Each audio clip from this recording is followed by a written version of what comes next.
So what we're presenting today is a revised PUD draft.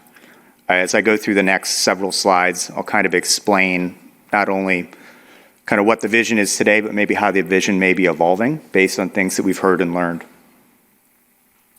So as we think about the PUD, there are some major changes to the draft that we're bringing to you today. We've collapsed what were 3 zones into 2. And the reason for that is really to focus on Zone 1, the food, farm, and energy experiences, which would be a museum experience for Conner Prairie. And then the partner experiences in Zone 2 focused on innovation, and really thinking of this as an innovation center supportive of Conner Prairie's overall vision and mission as a museum, as well as of the community. We've reduced development area. So we've really tried to zero in on what areas might be developed as part of this innovation center approach and food, farm, and energy experience approach. We've increased the amount of open space area. We understand the value and importance of preserving this land and really treating this land in a way that exemplifies the ability to create a really special place here. We've added further definition of architectural style. And kind of the architectural style we'll talk about here in a moment is the contemporary prairie style. Materials, lighting, we've done a lot of due diligence on lighting to ensure that there's very few impacts, if any, to residential adjacencies. So we've embedded dark sky standards, building standards, and locations. We've also enhanced landscape buffering standards and stormwater standards quite significantly in order to provide that additional buffering. We've modified the use list, and we've added some use conditions that caps the amount of development that can occur of certain uses that we heard there were some concerns about. So I'll pause for a moment and recap on the master plan for those that may not be totally familiar or may need a refresher. What you see on this slide here is the Conner Prairie master plan, the whole 1,046 acres, and we're really talking about the couple hundred acres on the west side of the White River today, but there's a number of projects that are either part of the master plan and being brought forward as part of this PUD as kind of that first preparatory step after the master plan. And those include that new food, farm, and energy experiences, opportunities for farm-to-table restaurants, a land, water, and innovation district, wetlands, White River Education Ecology Center, opportunities to improve the arrival and entry sequence to this area, as well as trails and a signature bridge. You'll see number 20 on the list, renovated and expanded Welcome Center, Training Center, and Administrative Suite. The thought has evolved since the master plan. That was all going to be in the Museum Center on the Fishers side.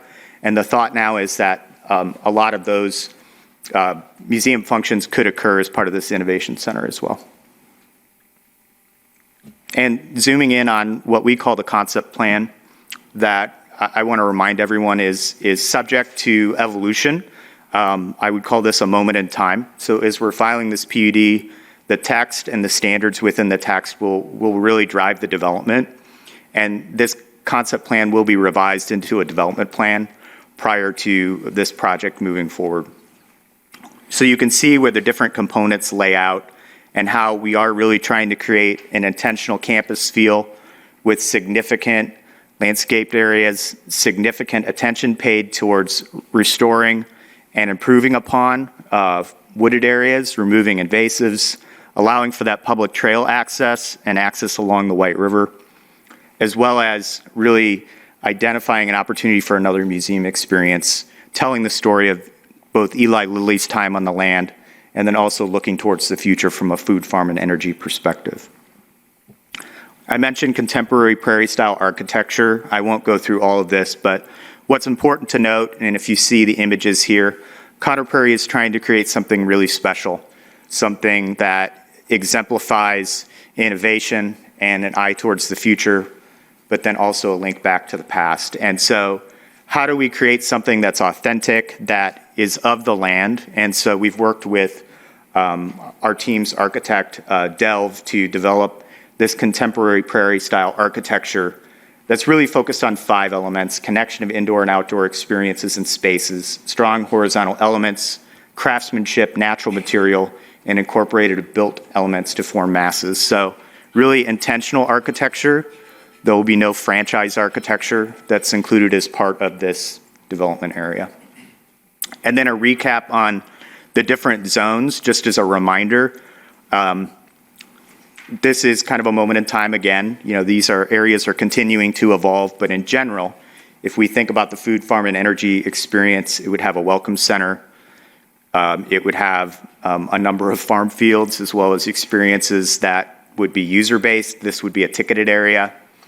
There would be, harkens back to when Lily's time was on the land, as well as opportunities for what I would call demonstration and research and development level farming on site. We do include things like renewable energy. Those are thought of as more demonstration in nature. So I know that there were some questions about the scale of wind turbines, for instance, and we believe we've addressed that in the PUD, but did want to make sure that we mentioned that.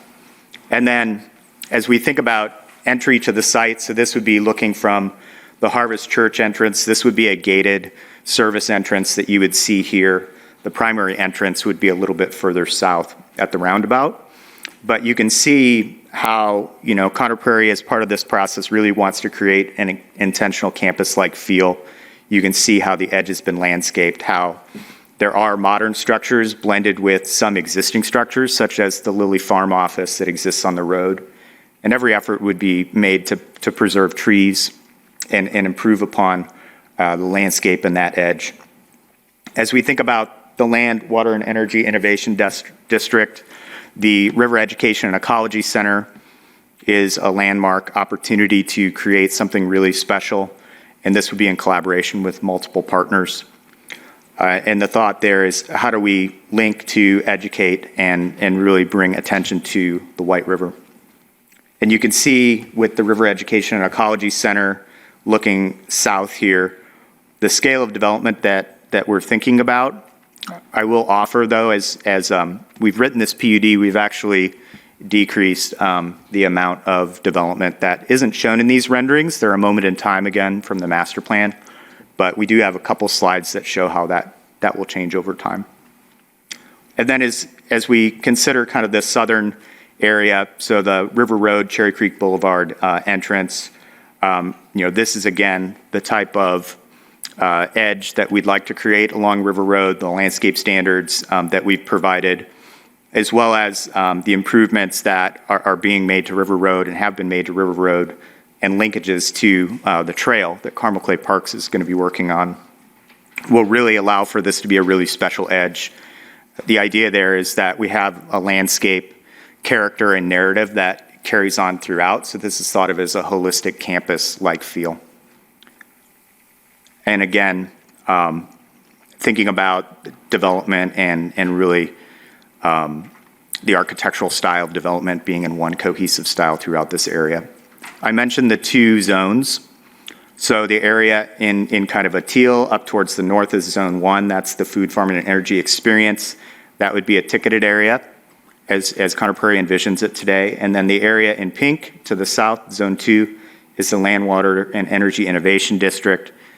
The way the PUD is written is you have standards and uses for District 1 and then District 2, but some flexibility in how things could evolve within those districts subject to the architectural standards and development standards. Another thing that I just wanted to point out for everyone's benefit, so again, the master plan is a point in time. So as we've written this PUD, we've taken a step back and said, okay, how do we actually codify the work within the PUD? And what that's allowed us to do is to think critically about if we're going to regulate in this PUD, not even thinking about the building locations, how would those sizes change? How would things shift based on setbacks? And this may be kind of hard to read, but I'll point out 2 areas. We had one building in the master plan nearer to Cherry Creek Boulevard. It was thought of as a coffee shop or a bike shop that would be along that trail. We've moved that out of the proposed setback area. And then we've actually written into the standards, as we've thought more about hospitality, it really is envisioned to be something that is integral to the museum and the Innovation Center use. So we've reduced the amount of allowable rooms down to 70, which is half of what we presented to you all prior. The thought there is, if you look at that footprint, it's reduced by half, and Conner Prairie is looking at, through the due diligence of, the potential of shifting around some of these developments with the eye towards getting them as, far away from adjacent residential areas as possible. We've heard these concerns. We're working diligently to address them, and this is just the first step. And then, just for example's sake, because football is always a great analogy, if you look at the screen here, we've basically measured out a number of football fields just to give everyone a visual of how massive in scale this property is. And so if we're thinking about developing 15% of this property and leaving 85% to open space, what that means and what the architectural standards that we've proposed here mean is that the hotel, as proposed in the location we have it today, is 2 football fields in area from the elementary school, and then just over 1.5 football fields from the nearest residential adjacency. The Innovation Center, so the office building component, is 3 football fields from kind of residential views, and that may be subject to some modifications as well. We may be shrinking the footprint of that building as we do further due diligence. So all things considered, the development that we proposed here today, we believe is very sensitive to the residential adjacencies to the land. And I would pause. This is kind of my last slide. I'm happy to go back to any other slides and/or answer questions or take feedback from the commission.